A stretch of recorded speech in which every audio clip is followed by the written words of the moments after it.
You know, some trailers are designed to build hype. Others, well, they just make you mad that you can't see them for yourself. The trailer for Avengers Doomsday, which was shown only at CinemaCon, somehow manages to do both. We didn't get to see it, but based on the incredibly detailed descriptions that have leaked out, the hype is absolutely off the charts. So today, we're going to do something a little different.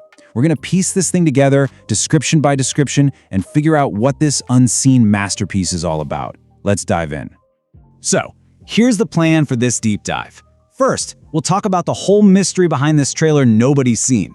Then, we're going to walk through the 5 big acts it seems to have. This really dark, ominous beginning, the hero's desperate stand, the messy web of alliances and betrayals, a totally impossible return of a legend, and then finally, we'll unpack the giant theory that connects this whole crisis back to Endgame.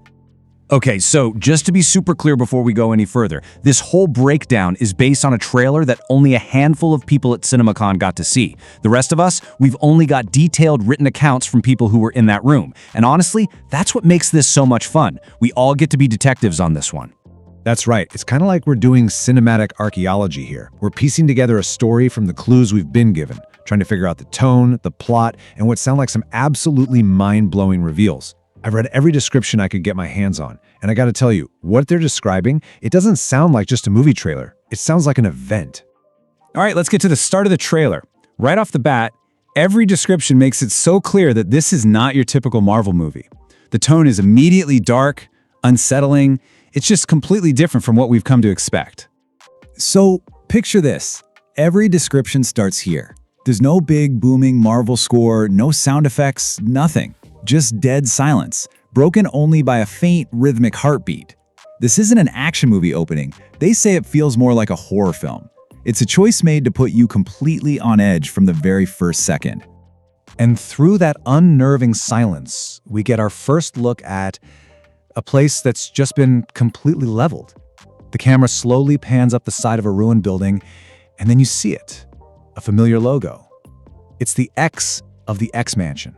Yep, the home of the X-Men, Charles Xavier's school, is just a pile of rubble. This one shot confirms a huge fear. The X-Men's universe is being wiped out. Then the camera cuts inside what's left of the mansion, and sitting there in the middle of all the chaos is Professor Charles Xavier in his wheelchair. He's just staring out a shattered window at the end of his world. But the key detail everyone points out is his face. He's not angry, he's not fighting. He looks completely resigned, defeated.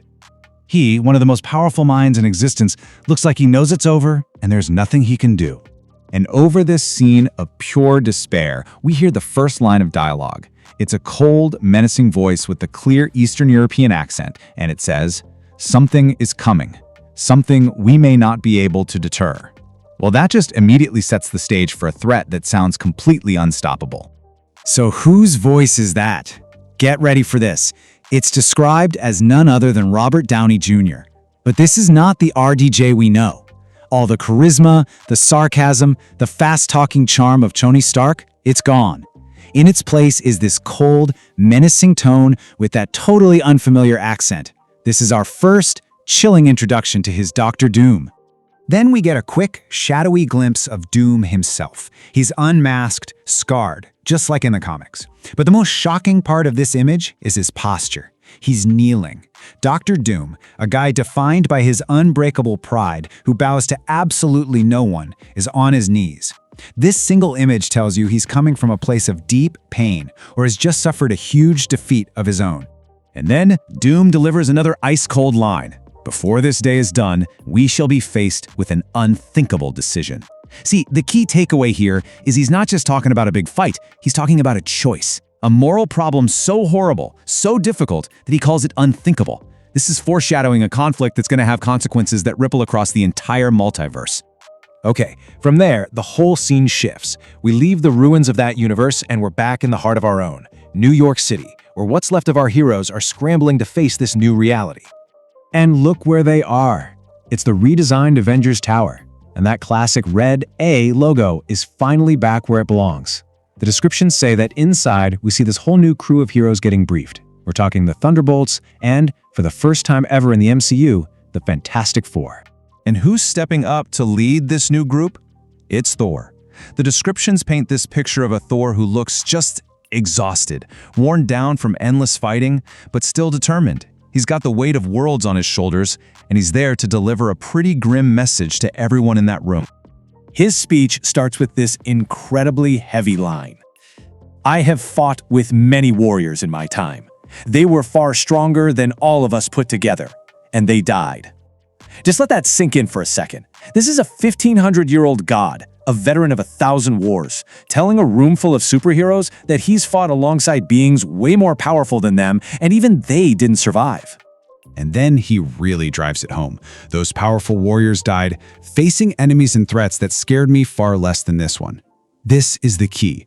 Thor is admitting that whatever is coming, this thing that Doctor Doom represents, is more terrifying than anything he has ever faced in his entire life. More than Hela, more than Thanos, more than Gore the God Butcher. This is a whole new level of fear. So from that terrifying warning, the trailer then kind of zooms out, showing us how this crisis is affecting the whole world, forcing old enemies to work together and creating new fights from the inside. We see a shot described as a diplomatic meeting between Wakanda, led by Shuri and M'Baku, and Talokan, led by Namor. The last time we saw these two nations, they were at war, but now they're facing a threat that could wipe them both off the map, so they're being forced to put that all aside and form a desperate alliance. But even as old enemies team up, new conflicts are breaking out between the heroes. The descriptions lay out a montage of hero-on-hero fights. One is this kinetic brawl between Gambit, who's the survivor from the destroyed X-Men universe, and our Shang-Chi. In another, the shapeshifter Mystique is pretending to be Yelena Belova, leading to this really confusing, paranoid fight. The chaos is creating serious trust issues, kind of like a secret invasion situation where nobody knows who to trust. And all of this leads to what sounds like the climax of the trailer. This is where the most shocking, most talked about stuff happens, starting with a direct throwdown between the God of Thunder and Doctor Doom. The scene is a huge, lightning-scorched battlefield. Thor, just crackling with energy, launches this furious attack right at Doctor Doom. And what does Doom do? He just stands there, totally still, totally fearless in his comic-accurate green hood and armor, just waiting for it.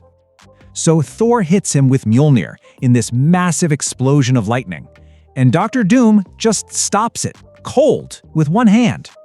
The descriptions are really clear on this. No visible magic, no fancy powers, just pure, raw strength. He doesn't just block it, he stops all of Thor's momentum dead. Remember, Thanos needed Infinity Stones to deal with Thor. Doom, apparently, does not. After getting so completely and easily overpowered, a beaten-down Thor looks at the other heroes and says, "We are going to need a miracle." He just gave it everything he had, and it wasn't even a contest. He knows they can't win. They need something impossible to happen. And right on cue, the miracle arrives. This is the moment that apparently made the entire theater at CinemaCon just lose its mind. Because walking onto that battlefield is Steve Rogers, Captain America, played by Chris Evans. Thor's reaction says it all. It's just not possible. And he's right. Last time he saw Steve, he was an old man who had lived his life. But this Steve is young, and the descriptions say he looks war-torn, even rougher and more grizzled than his nomad look from Infinity War. And then comes the ultimate chill-inducing moment. Steve Rogers just puts out his hand, and Mjolnir, the hammer Thor was just using, flies right past the God of Thunder and slams into Captain America's hand. This proves two unbelievable things. First, Thor was using Mjolnir, not Stormbreaker, and second, and this is the big one, after everything, after going back in time, after changing the timeline to be with Peggy, Steve Rogers is still worthy. So how is this even possible? What could possibly bring a young, battle-hardened Steve Rogers back from that peaceful ending? Well, if you piece all these clues from the descriptions together, it all points to one single, mind-bending theory that ties everything we just saw directly back to the last moments of Avengers Endgame. Okay, let's walk through this giant domino effect, because this is where it all clicks. The theory starts with Endgame. When Steve went back in time to live with Peggy, that perfect happy ending wasn't so perfect. It created a massive branch in the timeline, what the TVA would call a nexus event, that started to break the multiverse. A consequence of that instability, way over in Doctor Doom's timeline, was the loss of his family. So a heartbroken Doom, being a genius, investigates this multiversal wound and traces it all the way back. to Captain America's choice in the 1940s. And in his search, he discovers that Steve and Peggy had a child whose very existence is now tearing reality apart. And this brings us all the way back around to the beginning of the trailer, to Doom's line about an unthinkable decision. The theory is that the choice he's talking about is this: to fix the multiverse, to undo what Captain America broke, and maybe even bring his own family back. He believes he has to eliminate the source of the problem. He has to eliminate Captain America's child. And that's where the trailer leaves us, with this horrifying, impossible question. It completely reframes the whole movie. Dr. Doom might not be a simple villain. He could be a tragic figure, the only one willing to do the terrible thing necessary to fix a cosmic mistake. The ultimate hero's happiness may have caused the ultimate tragedy. And it all boils down to this: must a hero's child be sacrificed to save the multiverse? Based on these descriptions, that truly unthinkable decision is the heart of Avengers Doomsday.